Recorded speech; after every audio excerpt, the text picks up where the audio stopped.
people of the World Wide Web. So it's Cypher Sigma here, and it is another collection video. So I've had 2 parcels turn up, and I say that very loosely. So we had one for the post that I've just opened to check what it was.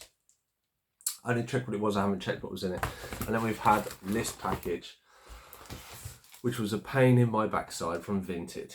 But we shall save that big story until later. We shall get into the early one. So yes, this is a DVD. As you know, I'm trying to stay with the Blu-ray side of things, but this series is quite hard to get hold of. So this was a Danish series that was turned into an American series, and this is The Killing Part 2. So if anybody would have seen it may not have come up yet, but when I watch series 1, it ends on a few cliffhangers.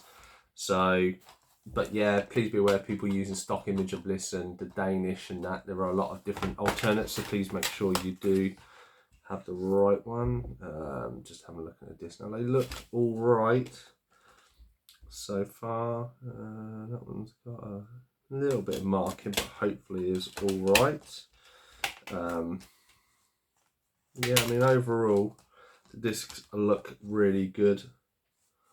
Also, that one's got a bit of a, don't know if I can get that in, you can see there, probably you can kind of see there is a bit of a burn ring there.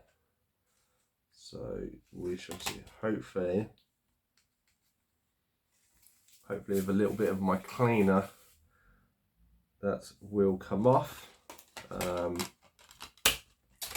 Otherwise, I will have to having a little say-so with the person involved in that one. But yes, so this is that one. That one comes from eBay. £6.82, I think it comes. It's fairly expensive than what I want to pay, but I just couldn't find it cheap. And it's one of those series of, if you don't buy it now, it probably goes up in price. So this one is from Vinted. So as you know, I'm trying to downsize my collection by upgrading it into box sets. So a little while ago, AJ had gifted me The Force Unleashed on Steelbook, which is great, and it made me kind of want to go back and watch Star Wars and stuff like this. There were others that I have. Looking at it, I saw that you could get trilogies, so you could get 4, 5 and 6, 1, 2, 3, 7, 8, 9 in these small single Blu-rays. Not only would that be an upgrade, but it'd be 2 less than what I'd have in my collection, which is perfect. That's the downside I want to do. It's saving so much space, and obviously Star Wars, I have all the Clone Wars and everything, and it takes up so much space, so it's good to downsize and good to upgrade. So I went on Vinted and I saw a few sales. I found one guy and I managed to talk with him back and forth. He had 4, 5 and 6 and 1, 2 and 3. So here they are. So 1, 2 and 3, 4, 5 and 6, really nice. Obviously, because I had the Steelbook now, I would like to get 7 and 8 and 9 as a set, if they're all good. Let's have a look. Okay, fingery prints on this, but not too bad on one. Count Dooku on disc 2, again, a few fingerprints, and Palpatine, Dark Sidious on that. So that's actually in really good nick. I do like Star Wars. I am a big fan of it. I wouldn't say I'm the most devoted fan. And then obviously we have the original trilogy. Please let me know in the comments down below what order do you watch the Star Wars movies? Do you watch in the release version, so 4, 5, 6, 1, 2, 3, 7, 8, 9? Do you watch them 1, 2, 3, 4, 5, 6, 7, 8, 9? Chewy. I'm just checking all the, yeah, apart from a few fingerprints, the discs are actually in really good looking order. And I say it's going to save me so much time of downsizing it. So yeah, so I spoke to him, these 2, and he had them for £5 each. So he said he'd do me a deal, and he was like, oh, I'll do it for £7 or £8. I was like, £7, definitely. So the way Vinted works is the buyer lists, the seller lists it, so he listed for what he wanted it, so say £7. I would then have to pay like £1 or something on it, which is like kind of PayPal fees or something, and then I pay for postage as well. So when I put this in, he had the postage set at £6 for these.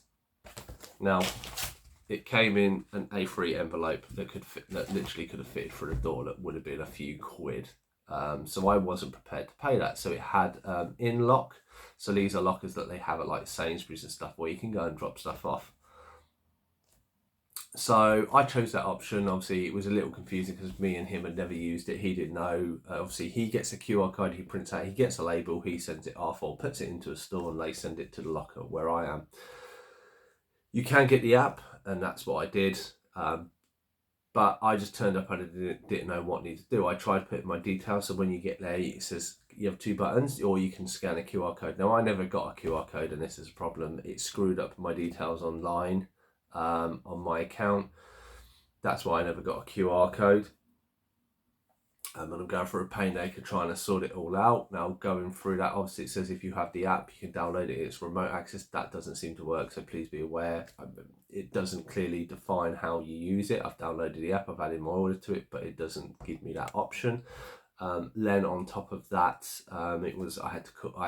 it says you can contact Sainsbury's staff. So I had a member of Sainsbury's staff come up. They kind of went through the same things I went through. And when you go up and got a QR code, you're just going to have to phone the help. So then I phoned, the help number was on a 12-minute line to this lady who had to keep repeating the same numbers, who I assume couldn't hear me because it was just the same numbers over again. Then it was my phone number, then it was my email address. End of the day, she gave me a 6-digit code that I needed to. I still couldn't get into the box. Having to then sort out a load of details online and do stuff, I then managed to find a QR or managed to get a new QR code, and that managed to let me into the locker.